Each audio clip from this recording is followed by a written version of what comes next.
So hello, in this video we are going to discuss about the JEE Advanced Paper 1, and in this video we'll try to understand the chemistry portion, that whatever the question which is there in the JEE Advanced 2024 Paper 1 in the chemistry portion that we are going to discuss in this particular video. Okay तो सबसे पहले question number 1 की बात करते हैं हम लोग। अगर क्वेश्चन नंबर 1 की बात करें हम लोग तो क्वेश्चन नंबर 1 में क्या बोला है? क्वेश्चन नंबर 1 में ये बोला है कि हमारे पास 10 ग्राम आइडियल गैस है जिसका नाम X है at 300 kelvin and which has a pressure of 2 atmosphere. तो we have a close container, हमारे पास एक क्लोज कंटेनर है। सपोज इस क्लोज कंटेनर में हमारे पास आइडियल गैस दिया हुआ है एंड दिस आइडियल गैस का नाम X है। इसका जो टेम्परेचर है वो 300 केल्विन है। अगर बात करें हम लोग वेट ऑफ द गैस की, weight of X that is given as 10 gram, और वहीं पर बात करें हम लोग प्रेशर की तो इसका प्रेशर दिया हुआ है 2 atmospheric pressure. And at the same temperature अब क्या कर रहा है? एट द सेम टेम्परेचर यहाँ पर हम लोग देख सकते हैं लिखा हुआ है कि 80 gram of another ideal gas Y is added, और उसको ऐड करने पर जो प्रेशर है वो 6 atm हो जा रहा है। तो हमारे पास जो कंटेनर है the container remain same container is there now. यहाँ पर अब गैस X भी है और गैस Y भी है, both the gases are there. Gas X का जो वेट है that is equal to 10 gram, gas Y का जो वेट है that is equal to 80 gram. Container same है तो वॉल्यूम विल रिमेन सेम। जो प्रेशर की अगर बात करें तो टोटल प्रेशर कितना है? टोटल प्रेशर दिया हुआ है यहाँ पर 6 atm, तो वी राइट 6 atm है। तो यहाँ से पूछा है कि what is the ratio of root mean square velocity of X and Y at 300 kelvin. Okay, तो अगर बात करें हम लोग रूट मीन स्क्वायर वेलोसिटी की, तो रूट मीन स्क्वायर वेलोसिटी क्या होता है? Root mean square velocity of X and then we have root mean square velocity of Y। तो रूट मीन स्क्वायर वेलोसिटी हमें फॉर्मूला पता है, that is equal to root over 3RT by m, और यहाँ पर भी लिखेंगे हम लोग root over 3RT by m। m is the molecular weight, m यहाँ पर मॉलिक्यूलर वेट है।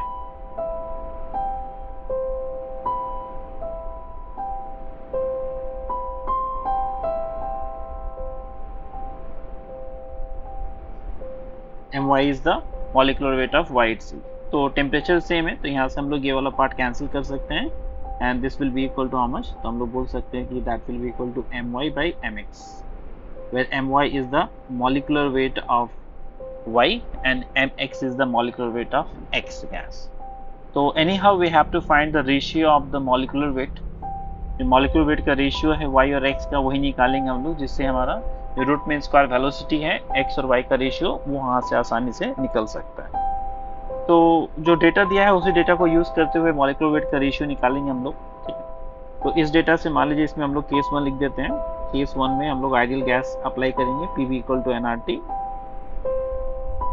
तो यहाँ पर सिर्फ एक ही गैस है X, प्रेशर दिया हुआ है आपका 2 atm, वॉल्यूम को V मान लेते हैं लीटर में, N का वैल्यू आपका दिया गया है सपोज N, वेट दिया हुआ है, इसको हम लोग 10 by mx कर लेते हैं, then RNT। This is the equation number 2 suppose. और यहाँ पर अगर हम लोग इस पर्टिकुलर केस की बात करें तो इसमें लिख सकते हैं हम लोग PV इक्वल टू nRT। यहाँ पर गैसियस मिक्सचर है एक्चुअली, तो गैसियस मिक्सचर का जो टोटल प्रेशर है 6 atm, वॉल्यूम में भी, नंबर ऑफ मोल्स यहाँ पर X और Y दोनों है, तो given the weight by molecular weight, और यहाँ पे है आपका given the weight by molecular weight multiplied by RT। This is the equation number 3 suppose. अब हम लोग क्या करेंगे? सिंपल 3 और 2 को डिवाइड कर देंगे।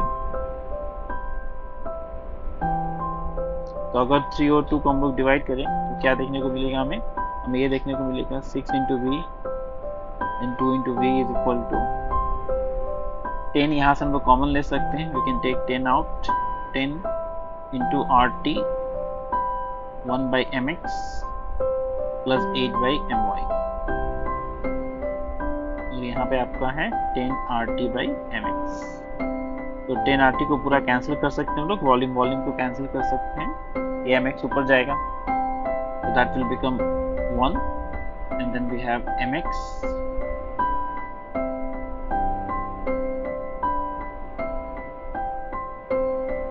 बाई my इंटू 8, ये वैल्यू आपका 3 हो जाएगा, और यहाँ से हम लोग लिख सकते हैं 1 plus mx by my into 8। तो यहाँ से हम लोग my बाई mx के वैल्यू निकाल सकते हैं, तो my बाई mx का वैल्यू कितना हो जाएगा, तो ये आप देख सकते हो, ये इधर जाएगा, तो that will become 2, 1 by 4 that will become 4,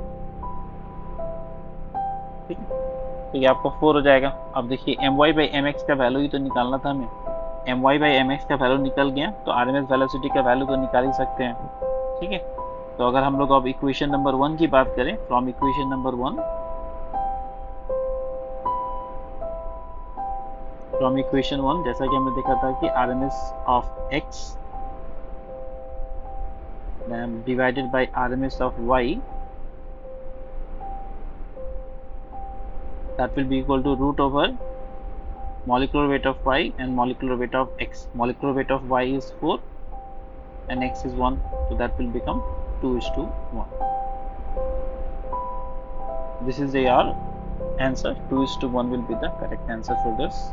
So option D is correct one.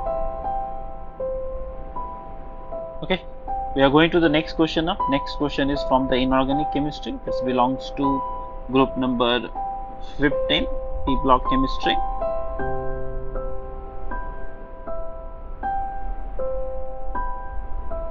Group 15, P block chemistry.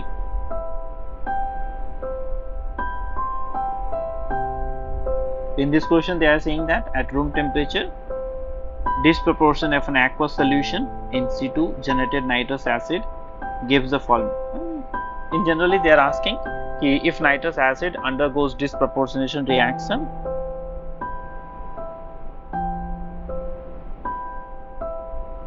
if the nitrous acid is undergoing disproportionation reaction, then what product will going to be formed?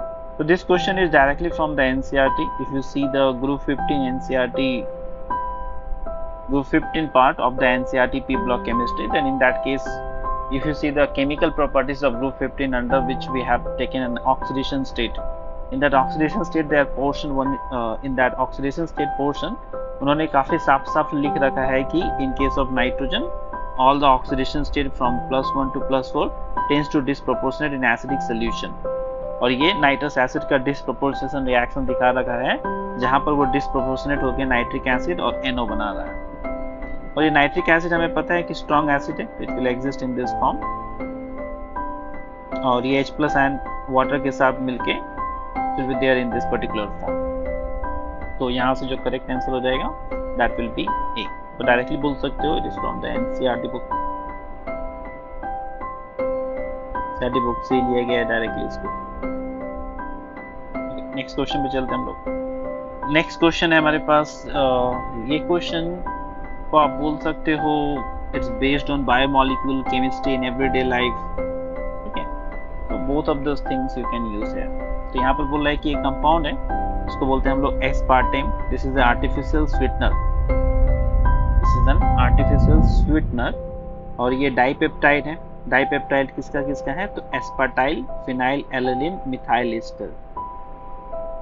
तो यहाँ पर 2 amino acid पाए जाएंगे aspartame में, कौन कौन से हैं, एक तो है आपका एस्पार्टिक एसिड और एक है आपका फिनाइल एलानिन। तो आप यहाँ पर देख सकते हो, यू कैन सी हियर कि ये जो हमारे पास फिनाइल एलानिन है, ठीक है, वो फिनाइल एलानिन का एस्टर हमें कंसीडर करना है। You have to consider the ester of the phenyl alanine, और फिनाइल एनालिन का जो एस्टर होगा उसमें जो R पार्ट होगा that will be the methyl. तो अगर हमें फिनाइल एलानिन का एस्टर लेना है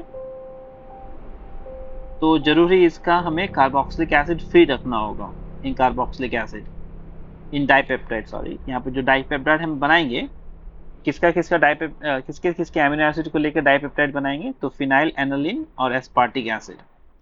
तो जो फिनाइल एनाइल का C डबल बॉन्ड OH है ना, उसको हम लोग फ्री रखेंगे, जिससे उसका एस्टर मिल सके। और COH फ्री है, मतलब ये जो हमारा फिनाइल एलानिन होगा that will be the C terminal. ये आपका C टर्मिनल है, और ये C टर्मिनल है तो ऑब्वियसली यहाँ पर डाइपेप्टाइड है, तो फिनाइल एनालिन के अलावा एस्पार्टिक एसिड है, तो aspartic acid will be your N terminal. तो ये आपका N टर्मिनल हो जाएगा, ये आपका C टर्मिनल हो जाएगा। N टर्मिनल है एस्पार्टिक एसिड, इसका मतलब है कि एस्पार्टिक एसिड का जो C double bond OH group है वो फिनाइल एनालिन के NH2 ग्रुप के साथ कंबाइन करके पेप्टाइड बॉन्ड बनाएगा। It will form the peptide bond. तो सिमिलर जस्ट देख सकते हैं हम लोग, बहुत ही सिंपल है ये। जैसा कि अगर हम लोग बात करें ऑप्शन नंबर ए की, तो ऑप्शन 1 में आप देख सकते हो कि ये फिनाइल एलानिल का पार्ट है, और इस फिनाइल एलानिन में हमने काफी अच्छे से देखा कि C डबल बॉन्ड OH है यहाँ पर, और उसका एस्टर है। ठीक, तो ये पार्ट तो सही है, बट अपार्ट फ्रॉम दैट यहाँ पर जो अगर बात करें हम लोग एस्पार्टिक एसिड की, तो एस्पार्टिक एसिड का ये जो C डबल बॉन्ड OH है ना, दिस शुड कंबाइन, मतलब अल्फा कार्बन एटम के ऊपर जो C डबल बॉन्ड OH रहता है वो NH2 से कंबाइन करना चाहिए in order to form the peptide bond. जैसे यहाँ पर इन्होंने इसके साइड वाले चेन के साथ इसका कॉम्बिनेशन करवाया है, तो that is not correct. Side वाले चेन का जो एसिड है that will not combine with the NH2 group in order to form the peptide bond. जैसे यहाँ पर आप देख सकते हो, इन दिस केस ये आपका C टर्मिनल है, C terminal of phenyl aniline. C terminal में जो कार्बोक्सिलिक एसिड है, उस कार्बोक्सिलिक एसिड में आपका मिथाइल एस्टर लगा हुआ है। And this is your N terminal. N terminal क्या है आपका, तो N टर्मिनल आपका एस्पार्टिक एसिड है। एस्पार्टिक एसिड का ये अल्फा पोजीशन है जहाँ पर NH2 और C डबल बॉन्ड OH है जो कंबाइन किया हुआ है NH2 ऑफ फिनाइल एनालिन के साथ। तो यहाँ पर सब चीज ठीक बैठ रहा है। अगर हम लोग ऑप्शन C की बात करें, तो ऑप्शन C की अगर देखें तो हम लोग यहाँ पर ये जो आपका C double bond O group, C double bond जो यहाँ पर C टर्मिनल है, this C terminal is of aspartic acid. ये एस्पार्टिक एसिड का C टर्मिनल है, जो कि नहीं हो सकता, that is not possible. And if you are talking about in this case, तो यहाँ पर आपका जो C टर्मिनल है वो फिनाइल एनालिन का है, लेकिन ये एस्टर नहीं, this is not the ester, but बोला है कि एस्पार्टम में ये एस्टर होता है, that is also not correct. So obviously the option B is correct. Okay, question number 4. Question number 4 की बात करें, यहाँ पर बोला है कि among the following option select the option in which complex set 1 show geometrical isomers and 2 complexes in set 2. Okay, तो set 1 में जितने भी complexes है, each complex should show the geometrical isomers, और सेट 2 में जो 2 कॉम्प्लेक्सेस है वो एक दूसरे के आयोनाइजेशन आइसोमर्स होने चाहिए। तो अगर हम लोग ऑप्शन ए की बात करें, if you are talking about option number 1, तो ऑप्शन नंबर 1 में आप देख सकते हो कि जो पहला एग्जांपल है ये जो सेट 1 में है, this one is tetrahedral nature. ये आपका टेट्राहेड्रल होता है क्योंकि D10 देखने को मिलेगा यहाँ पे, और अगर ये टेट्राहेड्रल है तो फिर कभी ये ज्योमेट्रिकल आइसोमर्स हो नहीं कर सकता, क्योंकि टेट्राहेड्रल के जो सारे पोजीशंस हैं, all the positions are equivalent in nature, so this will never show an geometrical isomers। और अगर ये geometrical isomers शो नहीं कर रहे हैं तो फिर आगे चेक करने की कोई जरूरत ही नहीं है, हम लोग डायरेक्ट ऑप्शन नंबर बी पे चले जाएंगे। ऑप्शन नंबर बी की बात करें तो ऑप्शन नंबर बी आपका geometrical isomers शो कर सकता है, नो डाउट अबाउट दैट। ये शो कर सकता है, ये भी शो कर सकता है। अपार्ट फ्रॉम दैट, लेकिन सेट 2 में जो ये दोनों चीजें हैं, they will show coordination isomerism. ये कोऑर्डिनेशन आइसोमेरिज्म शो करेगा, पर बोला है यहाँ पर आयोनाइजेशन आइसोमेरिज्म, तो ये ऑप्शन बी भी नहीं होना चाहिए। अगर ऑप्शन सी की बात करें तो ऑप्शन सी में यहाँ पर आप बोल सकते हो कि यस, ये आपका Ma3B3 टाइप है, तो ये शो करेगा, और यहाँ पर ये भी शो करेगा इस क्लोरीन के रेस्पेक्ट में।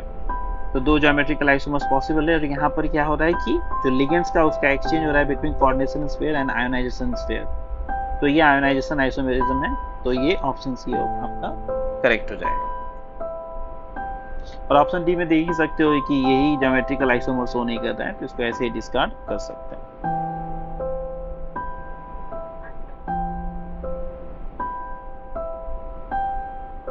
ओके, नेक्स्ट क्वेश्चन नंबर 5 की ओर चलते हैं। क्वेश्चन नंबर 5 अब यहाँ से हमारा सेक्शन 2 स्टार्ट होता है। Section 2 is having maximum marks of 12 आपका मैक्सिमम मार्क्स 12 है, okay. And in this maximum marks आप देख सकते हो कि इस क्वेश्चन कैसे हैं, तो वन और more than one correct option is there, और इसमें there are some partial marking is there in this case. तो हम लोग क्वेश्चन 5 को डिस्कस करते हैं। दिस इज वन और more than one correct option is there. तो सबसे पहले क्वेश्चन नंबर 5 की डिस्कस करें कि among the following the correct statement for the electron in an atom is what. तो फर्स्ट ऑप्शन है uncertainty principle rules out the existence of definite part for electrons. And ये Heisenberg uncertainty principle ही था जिसने electron के exist definite path को पूरा से neglect कर दिया था, या फिर बोला था कि कोई भी डेफिनिट पाथ पॉसिबल नहीं हो सकता है because we can not precisely find the position and momentum of the electron simultaneously. तो दैट इज एब्सोल्युटली करेक्ट, ये आपका सही है।